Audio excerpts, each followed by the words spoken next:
Olá, queridos irmãos, a paz do Senhor Jesus a todos. Que bom que nós estamos aqui mais uma vez para gravar para você mais uma breve aula da Escola Bíblica Dominical. Que bom que Cristo, Ele deu mais essa oportunidade para estarmos aqui gravando para você, querido professor, querido superintendente das Escolas Bíblicas Dominicais, comentários, subsídios e mais informações para nós aplicarmos aí nas nossas escolas bíblicas de toda a região. Queridos, para você que ainda não me conhece, meu nome é Márcio, e nós publicamos aqui neste canal uma série de estudos bíblicos da classe de juvenis e também da classe de adultos. Estudos bíblicos, comentários que acrescentarão, que servirão para acrescentar o nosso ensino na Escola Bíblica Dominical. Portanto, você que ama estudar a Palavra de Deus e você que gosta de ouvir, ver, assistir todos os comentários sobre as lições bíblicas da CPAD, você está no canal certo, ok? Eu convido a você que ainda não é inscrito, se inscreva no canal, um quadradinho vermelho que tem aqui embaixo, você clicou nele, ativou o sininho, você recebe em primeira mão todas as publicações que eu postar aqui. Aqui também neste canal você verá também outras programações, como cultos, palestras também e louvores de adoração ao nosso Deus aqui da região. Mas especificamente o objetivo deste canal é ensinar a cada dia mais e fazer com que nós possamos então agregar conhecimento todos os dias para a Escola Bíblica Dominical e para o crescimento espiritual dos nossos queridos alunos. Tá bom? Nessa oportunidade eu publicarei aqui a lição número 4 da classe de adultos, que tem como tema possessão demoníaca e a autoridade do nome de Jesus. O texto áureo dessa lição diz o seguinte: E voltaram os 70 com alegria, dizendo: Senhor, pelo teu nome até os demônios se nos sujeitam. Lucas capítulo 10, versículo 17. A verdade prática fala: o relato do endemoniado gadareno mostra a soberania absoluta de Jesus Cristo sobre o diabo e seus demônios. A leitura bíblica em classe está em Marcos capítulo 5, versículo 2 e até o versículo 13. A introdução da nossa lição fala que o relato do endemoniado gadareno encontra-se também em Mateus e Lucas, com algumas variações. O fato revela informações sobre a possessão demoníaca e o poder absoluto de Jesus sobre todo o reino das trevas. É o prenúncio da vitória de Cristo sobre Satanás e seus anjos. E não somente isso, mas também uma prova viva de que podemos confiar em Jesus. A introdução, ela nos dá uma ênfase ao poder, à autoridade do nosso Senhor Jesus Cristo. Essa autoridade e esse poder, ele entrega para todos os seus discípulos, todos aqueles que servem a Cristo com o coração aquebrantado e acreditam nas promessas que ele fez no passado.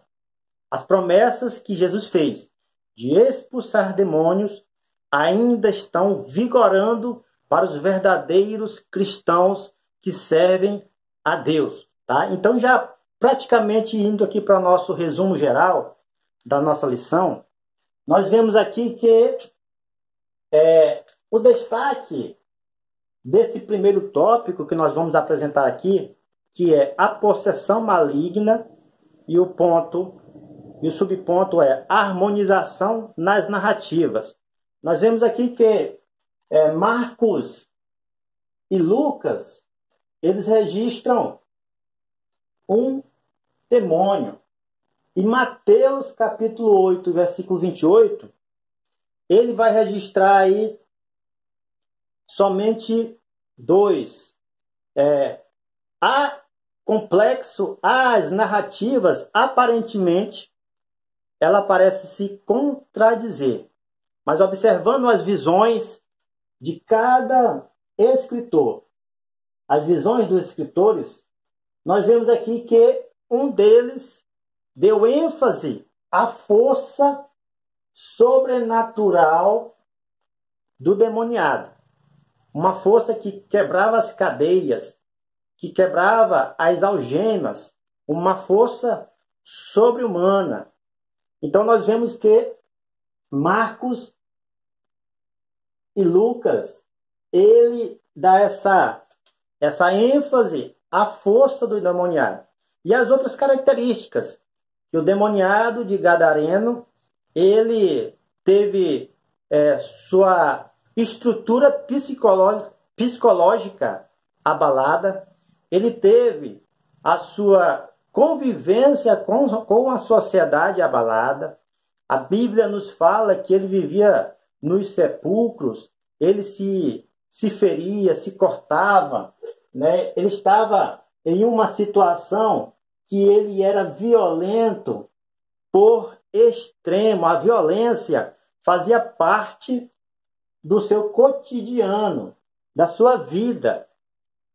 Então nós vemos aqui em primeiro momento que a narrativa de Marcos e Lucas, ele expressa, ele dá ênfase, ele foca na força do endemoniado, ele foca na maneira de vivência desse endemoniado, de como ele estava se comportando, né? Foca que ele era um dos dois, o mais forte e o mais temível. É isso que a palavra de Deus nos fala, é isso que a Bíblia registra, é isso que a revista nos orienta, porque o poder do nosso Senhor, ele é mais forte do que qualquer força maligna, ele é mais forte do que qualquer força do inimigo. Nós vemos aí na lição anterior que a condenação já está sentenciada pelo nosso Deus para o inimigo das nossas almas. Nós vemos aí, você que não assistiu a lição anterior,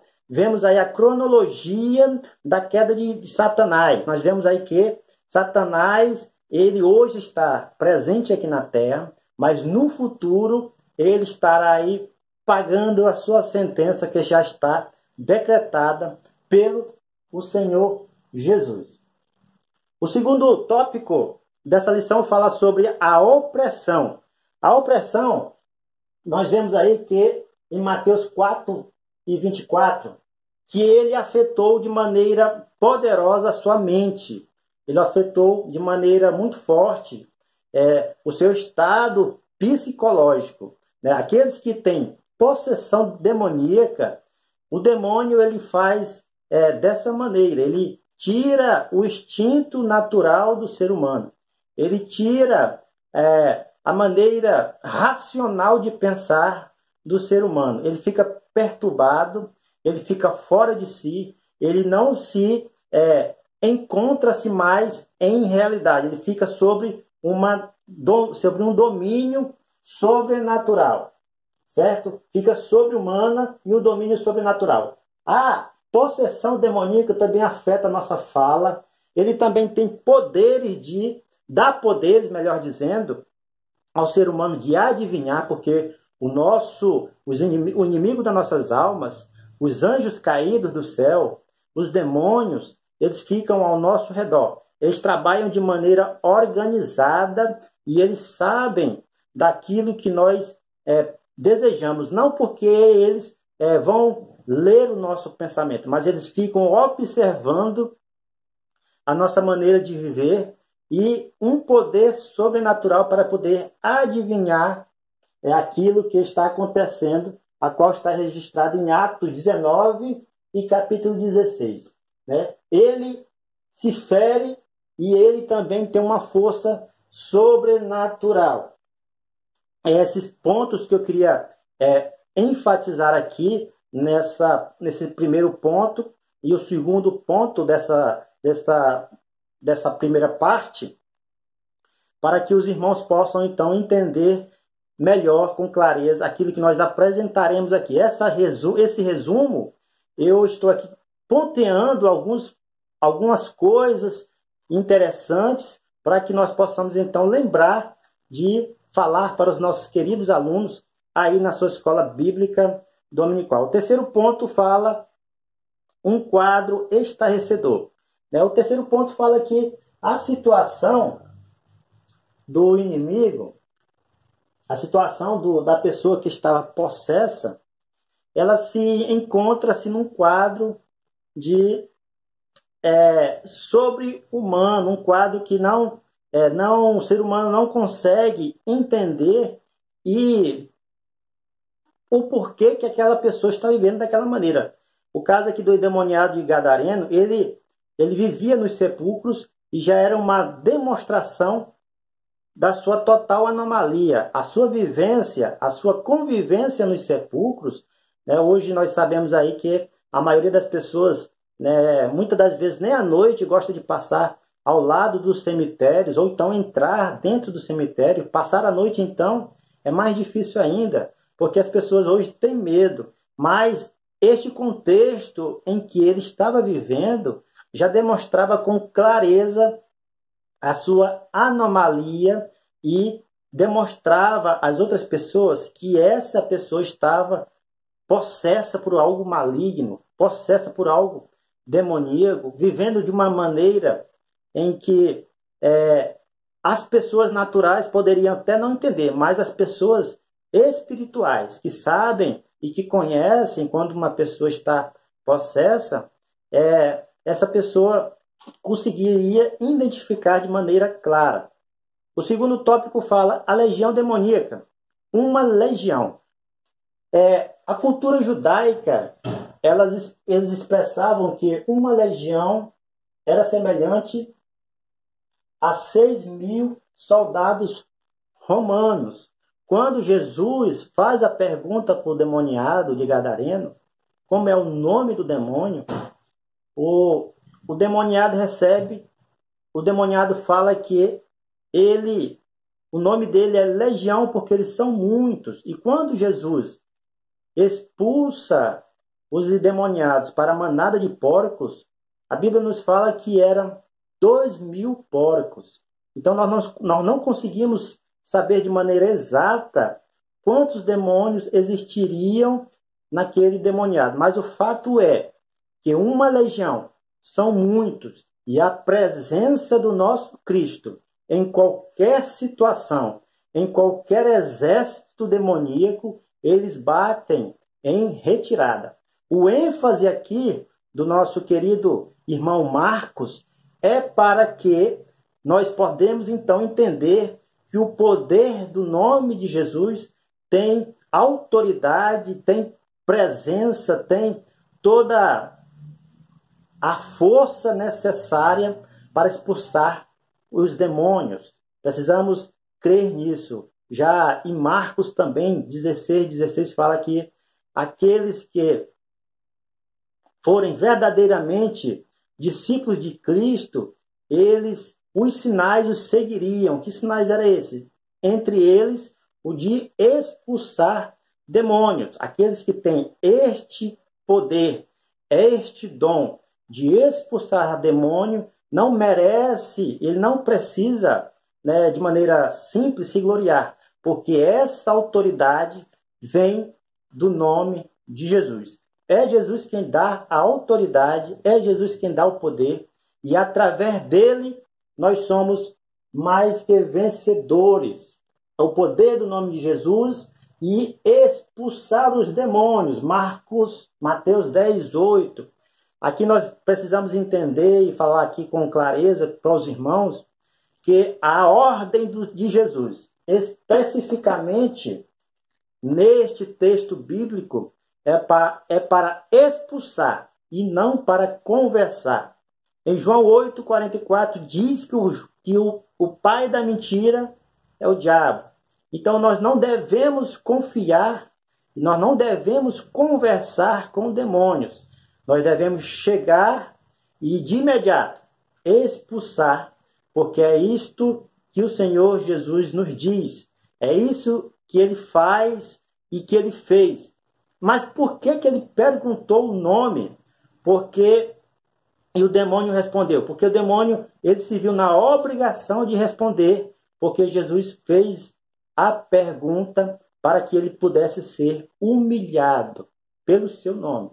Os demônios não queriam falar o nome, mas se expressaram de uma maneira e Jesus humilhou eles de maneira pública sobre a face da terra. Os demônios também, eles sabem que Cristo é o Santo de Deus. Né? O nosso segundo tópico, expulsar e não dialogar, já foi abordado aqui, eu falei aqui já de maneira bem simples e resumida e bem clara para que os irmãos pudessem entender. E o terceiro tópico é a presença de Jesus. Os demônios sabem que Jesus é o Santo de Deus. Eles sabem que Cristo o que Cristo é especificamente. Atos 10, 15 fala sobre isso. E Marcos 1, 24 diz que os demônios conhecem. Já na conversa de Deus com o inimigo das nossas almas, a qual está relatada em Jó, capítulo 1, 12, deixa claro que as coisas acontecem. O inimigo só tem poder sobre a nossa vida através da permissão de Deus. Quando Deus falou para o nosso inimigo, para o diabo, vai, tire tudo os que tem, falando aqui do livro de Jó, especificamente deste texto, vai, tira tudo que ele tem, mas não toque na sua vida. Neste momento, Deus permite que Jó perda os seus bens, a sua família, os seus filhos, a sua saúde, mas Deus não autoriza o inimigo tirar a sua vida. Eu falando isso, prova que Deus ele tem todo o domínio sobre os céus e sobre a terra. E o inimigo, para quem serve a Cristo, o maligno não lhe toca. O terceiro ponto fala o poder de Jesus.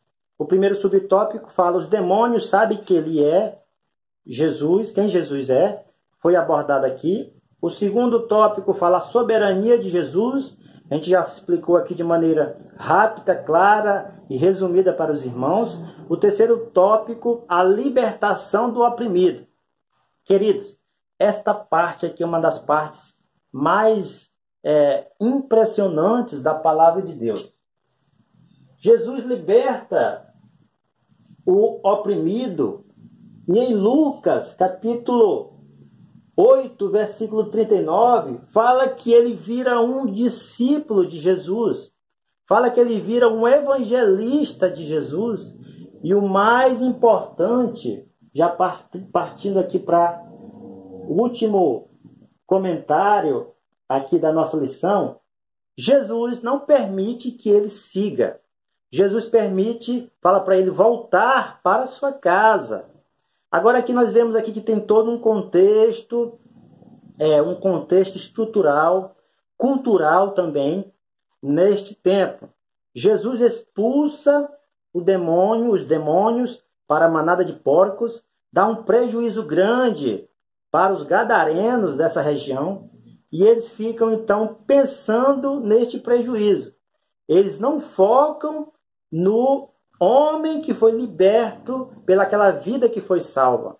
Eles focam no dinheiro que perdeu, né? É uma total inversão de valores na sociedade, já na época de Jesus, porque eles pensaram então no prejuízo. E eles dizem, se você ler o texto bíblico, eles dizem para Jesus sair daquela cidade.